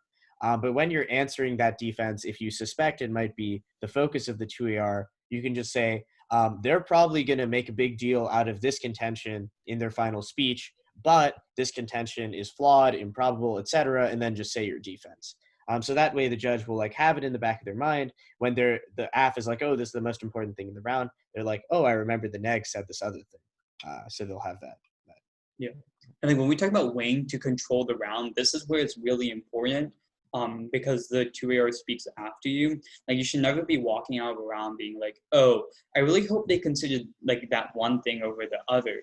Like, you should have said in round, like, consider X over Y because of like Z. Like that Z would be like your weighing. Like, this is how you control the round. This is how you make sure that the judge knows exactly what's happening. And then also that's why you tend to crystallize, because you can't say all of that with multiple arguments. And I think a cool way to maybe like understand the way you need to be phrasing that is to read, say, like the first sentence or two of judges' ballots, particularly like more technically oriented judges, because they'll say, I voted for the AF because the AF won X, and the reason like X outweighed Y because of Z, right? That'll like legitimately be like what they start their RFD with every time. So that's what you want to emphasize. That's the way you want to phrase things. Yeah. Okay. Let's watch the 2NR of the round, because it was, in my opinion, very good. And obviously was because she won. So yeah. Before we start again, we're going to do the same thing. Does anybody have any comments they noticed from her 2NR?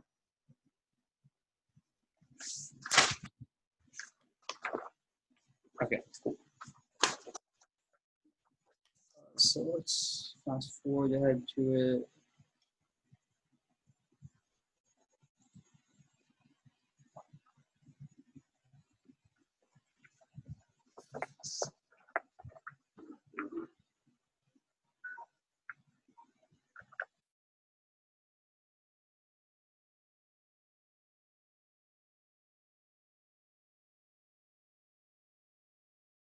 Sid, audio. Can't hear her.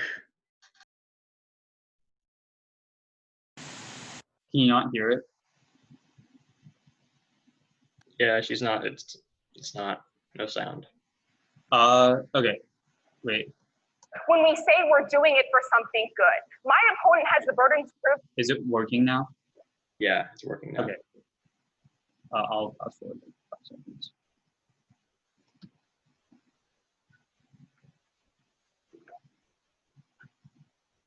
Right? Is everyone ready?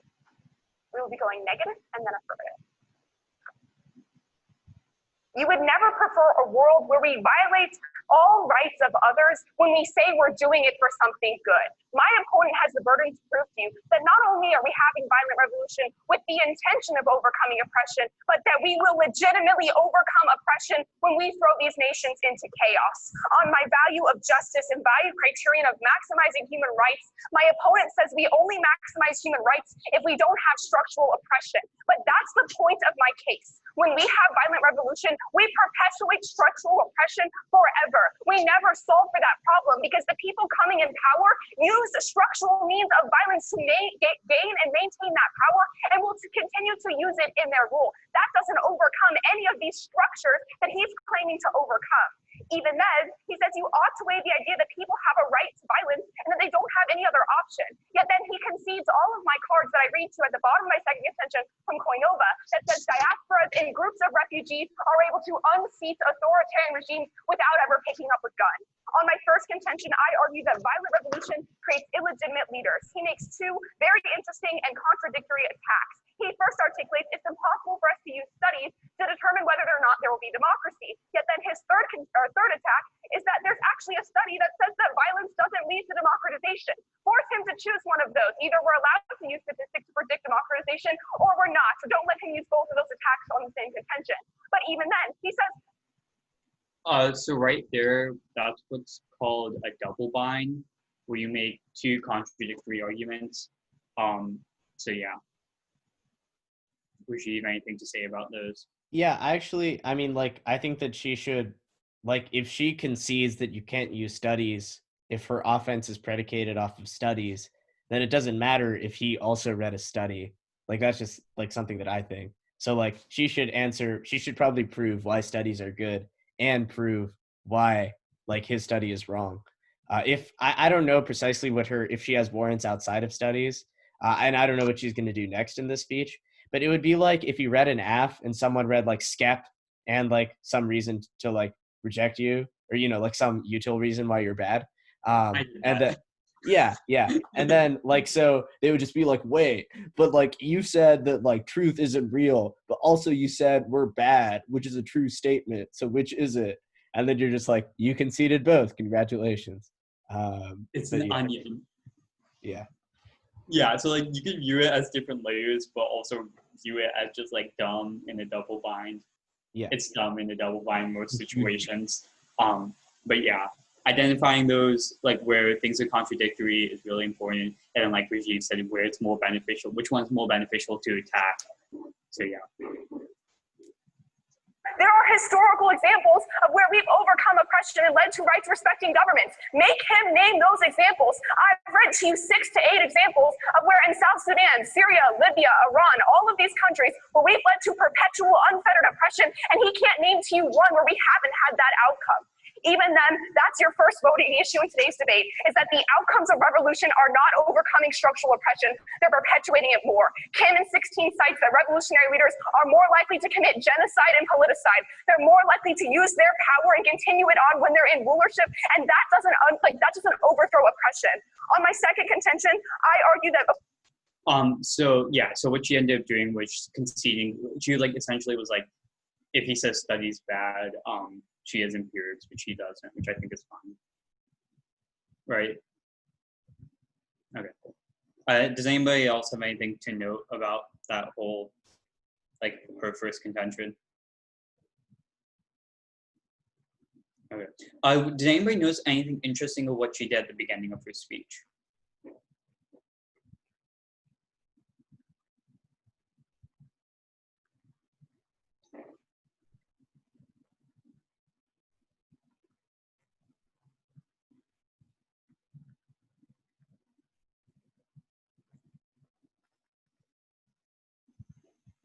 Like, what persuaded you about it? What did you not like about it, maybe?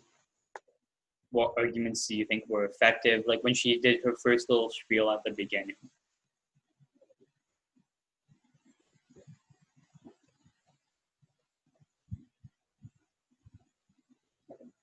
I think Um, maybe the distinction that we should try to point out is sort of like she's doing a good job right now of like being technical and going on the line by line. But in the beginning of the speech, she was giving an overview that was more persuasive, high level, looking at the round as a whole. So based on her interpretation of the round as a whole, what do you think, like she has to do to win, the affirmative has to do to win, like how you would be persuaded from one side to the other? Like she's giving you instructions, like what are those instructions, and do you think they're effective and that you would take them if you were a judge? Yeah. The thing to remember is judges are lazy. You want to do as much work for them as you can do, because then that makes the decision easier for them. Because like I've like judged a couple of tournaments this summer, and I've been like, when there's rounds which are really close, and like, but it's not like a good close. It's like they just haven't done any of the weighing and connecting the arguments and how things work, or like how you decide who wins. It becomes a lot harder to write the ballot, and it becomes much more of a coin flip than you being able to control the round. Yeah. Okay. I think she's on her second contention now. Avoiding violent revolution maximizes human rights. He never answers the words of Mike Carnes' card that cites that violent revolutionaries actually bring on and incite 3 times more mass killings from their government than nonviolent ones do. That's because a government, when threatened by their rule, is willing to wipe out entire innocent villages like they did in South Sudan. Those sorts of levels of crackdown don't happen with nonviolent protests as commonly, and that's why you prefer it. But even then, he attacks my right to flee point by saying that it's not okay for us to put the burden on people to flee their country. That's simply not right. I articulate to you that A, the burden of fighting a violent revolution, putting your life at risk and hundreds of thousands of people in your nation, is much higher than the burden or risk of fleeing your country. If anything, fleeing your country is things that also happens after a violent revolution, as he's pointed out to you. You prefer my evidence because Koinova cites that diasporas give them political leverage they didn't have before that allows them to flee their country and create change. That's more than what actually happens when a revolutionary rebel group consolidates power, doesn't listen to the rights of the oppressed, and puts in place another oppressive regime. On to his case. On his value of justice and value criterion. Okay, anything people notice about the second contention?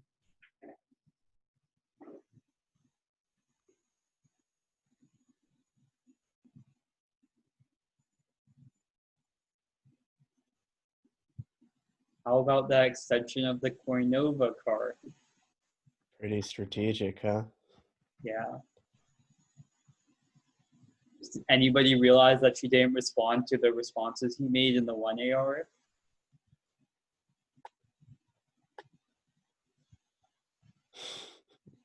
This is too big brain for me. I It's mean, too what? big brained. Well, like, yeah, well, like, this is kind of just, like, the best way to get better, like, just watching rounds, breaking them down, and then... Yeah. Did you flow this round? I don't know, Dan. Like we were supposed. I think it was before. Actually, I'm unsure. Maybe you were. Oh, yeah, you were... I should flow. That would definitely help if I had a flow chart. Yeah, you had... He was coming back from vacation the night we assigned it. Yeah. So Okay, anyway, yeah. we were supposed to have flowed this round coming into it. So Yeah, don't worry. I forgot about that. Yes. So tonight I'll probably just flow this round, and then this all will make a lot more sense to you. Okay. Silas, what were the responses from the 1AR made on the second contention? Oh, like that nonviolence doesn't work. No, like Specifically what? just because like it does. It just like governments are like prepared to face nonviolence, and they have like tactics. He actually did not stem that on this contention. The argument he had extended here was nonviolence only works when there's the threat of actual violence. And then he also said that she has no holistic statistic talking about the Carnes 18 card. But did she respond to any of these? Not really. What did she respond to? She like extended her own stuff about how like violence is bad. Well, she extended the stuff about the refugees and the diasporas, Yeah. right? Yeah. And Go ahead. What was the response to the refugee point?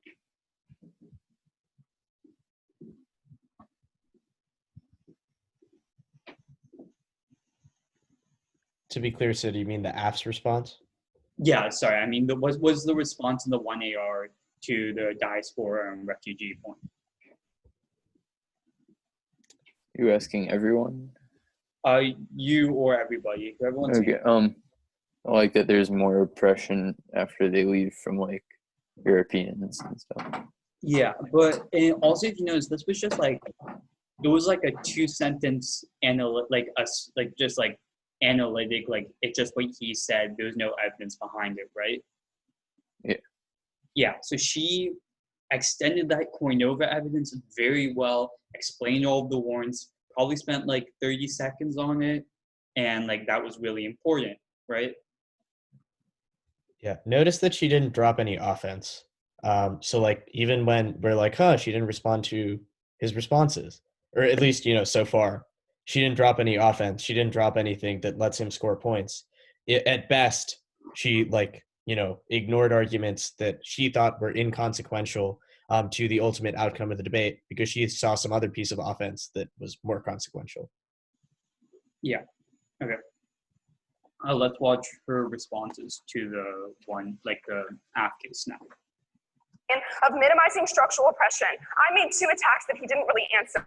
First, I argued that violent revolutions only create new, more oppressive regimes. He doesn't answer that point. He says we can't predict the outcomes, yet I've given you the prediction. Every single time we've had a violent revolution in the last 50 years, it has led to a state of anarchy and chaos, and then another violent leadership, potentially even terrorist group, isolating their power to perpetuate those problems more. But the second answer that I made was he has to show to you, at what cost are we willing to have this cause? I articulate to you that revolutionaries in South Sudan use things like sexual coercion and rape, child slaves, killing hundreds of thousands of innocent civilians. Are those means justified if we say it's simply overcoming structural oppression? That's your second voting issue in today's debate, is that my opponent's conception of justice says that overcoming oppression has no moral fundamental rules. We can just do anything we want as long as we're hopefully overcoming oppression. Pair that with the fact that he can't prove to you that we'll overcome oppression, and you've got a dangerous level or conception of justice that I'm not willing to accept. Even then, on his first contention, he says that people retain the right to hurt others. He drops all 3 answers I make on this contention.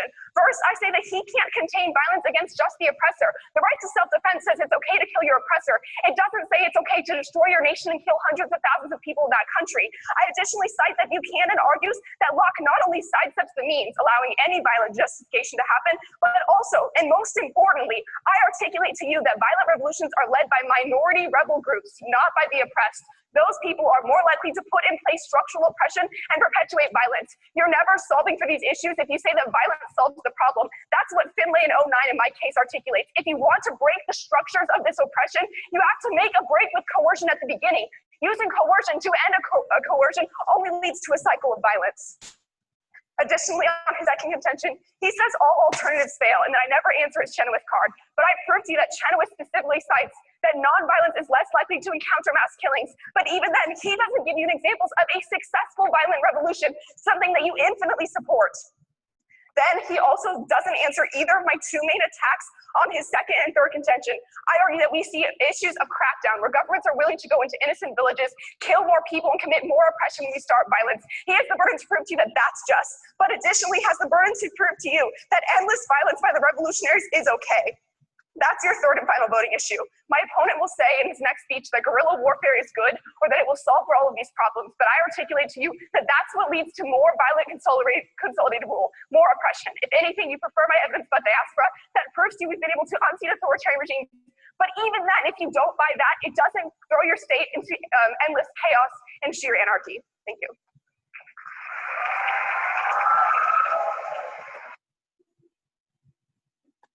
That was, of course, a very good speech. It was the NSDA winning speech. What made it an NSDA winning speech? There were a lot of things in the entire speech, but like especially at the end there, she had a lot of even if statements. Like even if you didn't buy any of her other ones, you had to at least accept one of those. So she had like a lot of backups, I guess. This is, yeah, that's something Jackson has hammered into me. I'm assuming Jeev hammered into him.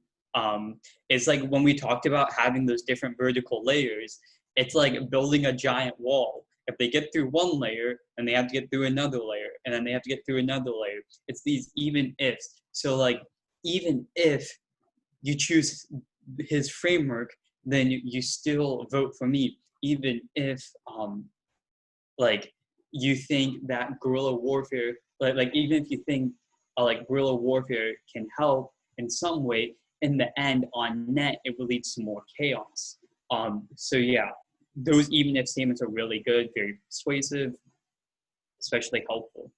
What about that third voter was very strategic, effective, and just like good? She like predicted what he was gonna say. And then what did she do with the prediction? She was like he's gonna say this, but you can like ignore that because of other stuff. Yeah, that was just impact. Well, yeah, it was weighing. It was just like which method, like, yeah, it was just weighing which world has less oppression. So yeah. Rajiv, do you have anything else to say? All I have to say is what my 2AR against this 2NR would be, which is the idea of having nations and governments is as foolish as keeping the human and spirit realms separate. You've had to deal with a moronic president and a tyrannical queen. Don't you think the world would be better off if leaders like them were eliminated? It wasn't too long ago that the airbenders were nearly all wiped out, thanks to the Fire Lord's desire for world dominance. True freedom can only be achieved when oppressive governments are torn down. Exactly. The natural order is disorder. Do you know who once said, "New growth cannot exist without first the destruction of the old"? It was the wise Guru Lahima, an airbender. And hopefully that would win. If anybody doesn't know, that's a reference to Legends of Korra, which is the sequel to Avatar, of course. I'm hoping that you didn't just know that from memory. Yeah, no, I had it open. Okay, good. Yeah. Yeah, and something she did, I think conceding the whole argument about studies was fine. Like that was a good move because what she realized what her strengths were, which were she had examples and he did not, and she really hammered that in. That like he does not have any examples of this working. Yeah. So, yeah. I think she has contingencies for both sides of the double bind, or like for both options. Like if he says studies don't matter, or if he says like studies do. Yeah. Anyway. Yeah, I don't think that double bind comes up being a major issue. I think she knows that. Yeah.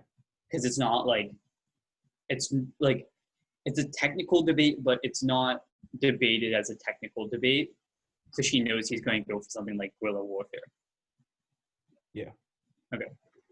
So any questions about the 2NR, that 2NR, anything you find interesting about it, or even going back to the 1AR or the 1NR or 1AC?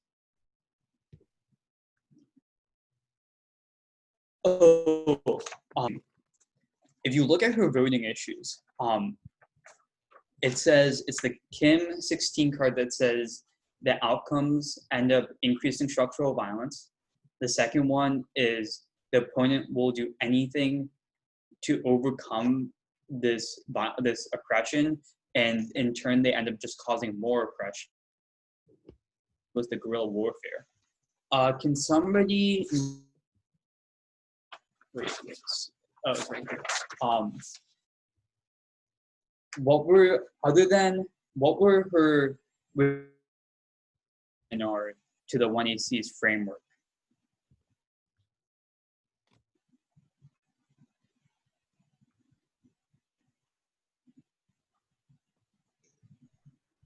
You cut out a bit for me when you were asking the question.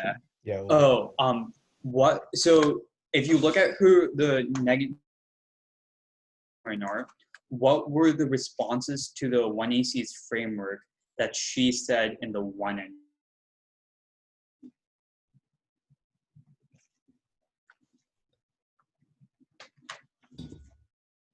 You're like still kind of cutting out, but I think I heard. Hopefully, everyone heard what you said. Yeah.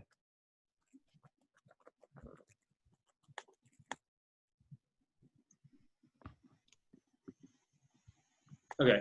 So what were her responses to the affirmatives value criterion that she made during the 1NC? So during her first speech.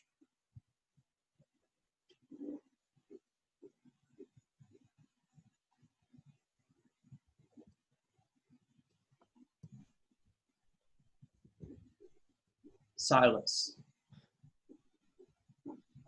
What were they?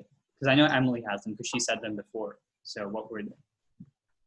Well, again, the first speech on his value criterion, yeah, her responses were like that he has to like actually decrease oppression, and he doesn't do that. And also like he has to say at like what cost. Mm-hmm. Yeah, so if you notice, it was on net, he must decrease structural violence. He ends up causing more violence according to the Kim 16 card, and he justifies violence in the name of ending violence. And then if you look at her voters, it was his outcomes end up increasing structural violence according to the Kim 16 card. He will do anything to overcome this violence, including justifying other forms of violence and oppression. And on net, diasporas are more effective in reducing structural violence than guerrilla warfare is. They're the same thing. So you see that in her 1NR, she set herself up perfectly for a 2NR. And then she just went more in depth and explained it more. So does everybody see how that setup works? The very first thing she said in her first speech was the very last thing she said in her last speech. Which is a hard thing to do. It's not easy, and it was very effective. Yep. Okay, cool. Let's talk about 2AR now.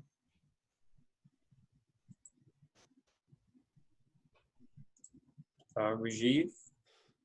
Okay, yeah. So the 2AR, I would say by the 2AR, there have already been 4 speeches about the 1AC and 3 speeches about, or like 4 speeches about the affirmative case and 3 speeches about the negative case. So line by line is definitely less of a priority. The only place where it might be justified if there were new 2NR arguments on the negative case, you might want to recontextualize your 1AR arguments against them. But yeah, 2AR is more about bigger ideas. So if we talked about how the 2NR has 2 parts, the line by line part and the like weighing like voters impact calculus part, the 2AR I would just say is mostly just the second half of that. So you want to get out of the weeds and make the round crystal clear. You have the last word. So the judge is going to, prioritize or like assign some bias to like the last thing that they heard. So if you can contextualize your offense to look more threatening than theirs, then that can be like quite effective. And so, yeah, that's why I would say weighing is the most important part of a 2AR. You should have already won your arguments or explained your arguments in a winning way in previous speeches. So the 2AR is not really the time to do that, but rather apply a similar strategy to the 2NR where you pick your most powerful pieces of offense, weigh them against, their offense, see what good piece of defense you might have against what the 2NR actually went for. And, there are probably fewer arguments in the 2NR than there were in the 1NC. So you can take your best arguments from the 1AR and explain them more in depth. So the 2AR, again, is the time to really make things crystal clear, leave no doubt about what your arguments are and why they're more important. And, just like make the round as simple as possible, I think. Yeah, I think depth is really important here. Have those vertical layers here. So yeah. Let's watch the 2AR.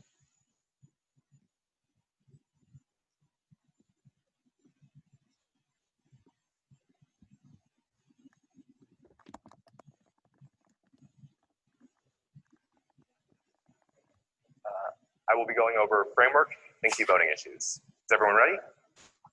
Let's begin. On the framework, we essentially agree on the principle.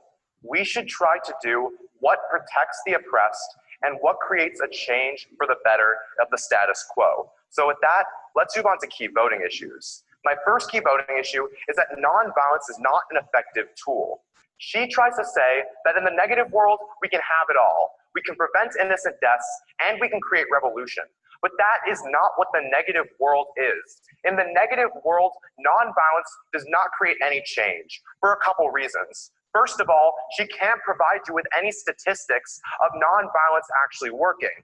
Second of all, I provide you with the warrants that nonviolence won't work in the future because regimes are becoming savvier at dealing with the techniques of these nonviolent protests. That's a point she concedes. I also provide you with Chenoweth 2017, which empirically tells you that nonviolent revolutions are not working anymore. She responds by just saying that, well, Chenoweth says that mass killings increase when we choose violence, but that's non-responsive to my Chenoweth card. Remember, nonviolence will not let the oppressed escape their oppressors.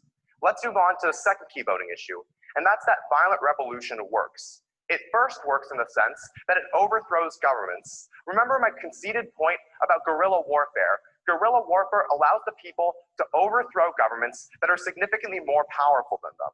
Now, my opponent got up in her last speech, and she came and said that, well, at what cost? At what cost are we overthrowing these governments? We're killing innocent people. But remember the weighing analysis I provide you that she concedes. When we choose violence, we get rid of at least the status quo oppression. We create a chance for a better government.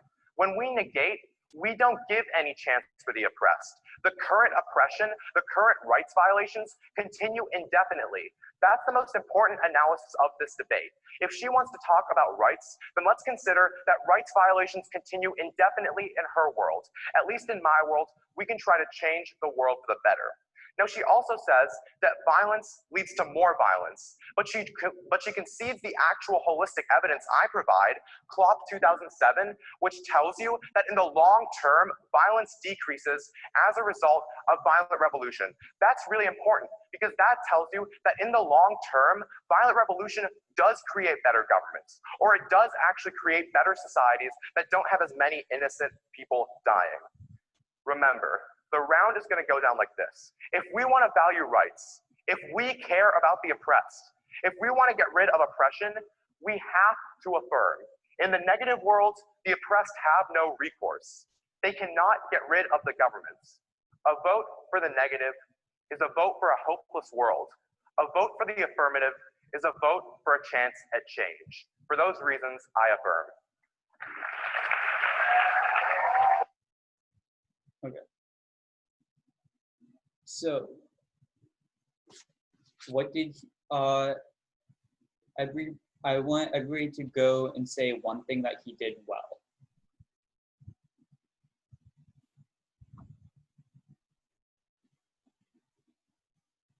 Silas?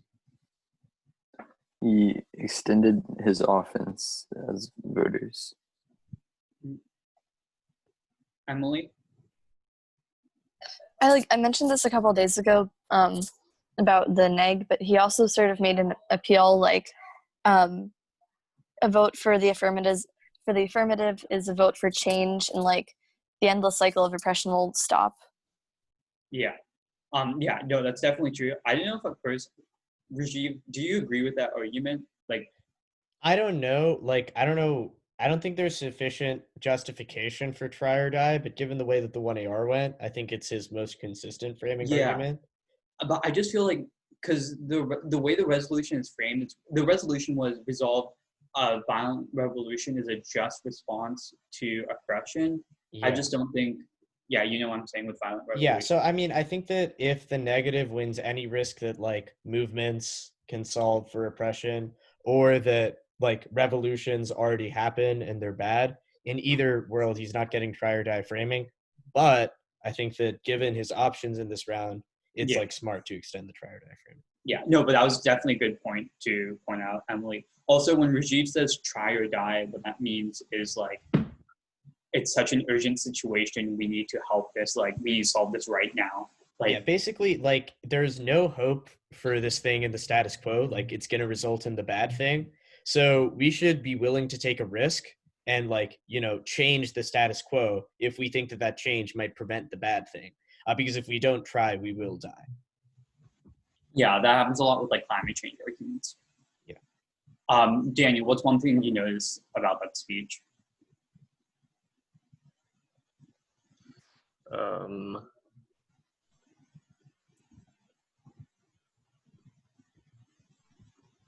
It doesn't have to be anything like really technical or anything, just like what made that speech persuasive.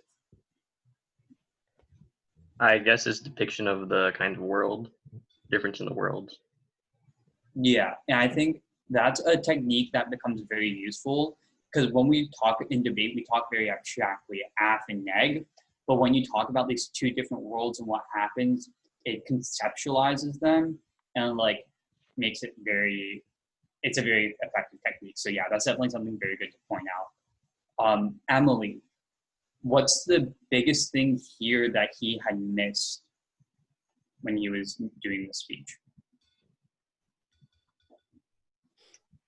I think like the most important thing that he missed was that he didn't really, and I might have missed it, but like he didn't really talk as much about like the human cost and like why it was justified. I don't know. Yeah, but what was the main neg argument that he didn't bring up? Wait, let me look at my flow. 1 second. Yeah.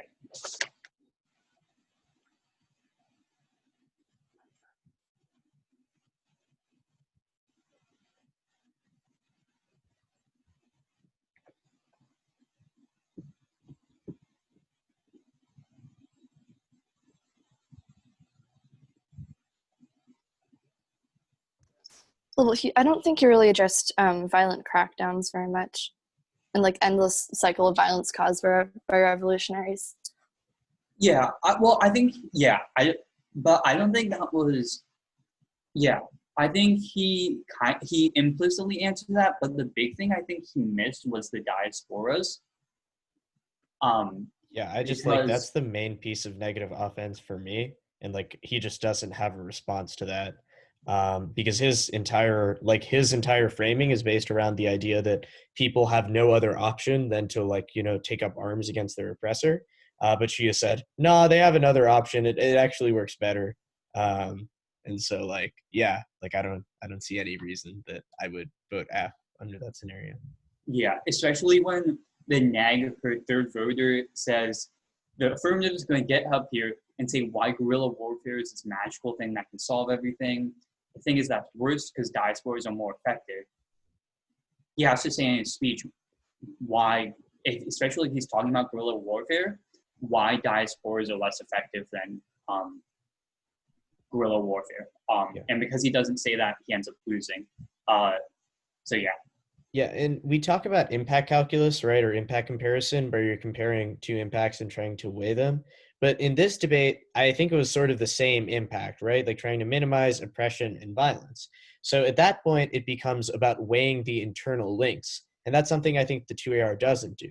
So if the 2AR can say guerrilla warfare solves better for oppression than, you know, like diasporas, then I think that, like, you know, he'll say that like my internal link is stronger than yours, so this impact goes my way. If he just says, I have an internal link, it leads to something that's important, that's half of the debate, but ultimately you're not really going to stand a chance because, like, you know, you're not saying that like I'm more important than my opponent in terms of oppression. You're just saying I'm important, and that's not really your role in the debate.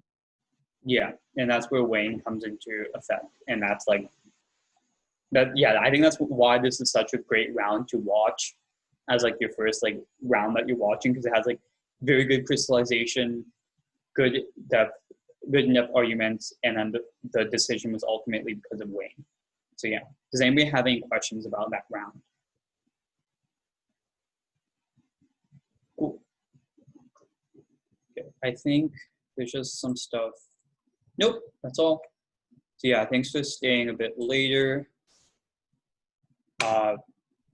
I don't think I'm going. I feel like a quiz on this may not be the most effective. Yeah, no, I think it would be cool if we, I don't know, maybe like taking this template, and applying it to like the demo debate. But yeah, like I don't know. I don't know about just like assessing them on what we said. Yeah, like I feel like this is a lot of stuff we'll just talk about more when we do practice rounds next week, things like that. We'll talk about schedule, how we're going to do things tomorrow since there'll be more people here. So yeah, any parting words? Daniel, flow this debate and then just send pictures of it to like Rajiv and me. And Okay. Is the video in the Discord? yeah. If you just go to LD General and scroll up, then it's there. Yeah, also, Dan, when you're flowing, it's less like a logical flow chart in each speech and more like you want to line things up so that like you see the argument in one speech that answers the argument in another speech next to it. And the way to do that is write the arguments sort of like straight down in columns, like skinny columns. And yeah, so Sid is showing us his flow. So like that's, you see in the left column, there's the AF. In the second column, it's the one NC's response to the affirmative case, and the responses are lined up to where they would be on the flow. And yeah, that's basically it. And then you also typically, you flow F and neg in two different colors. And pen is just typically easier to write with because it moves better. You could stop recording right now. Okay, like, yeah, cool. Yeah, none of this is really important. All right, bye YouTube.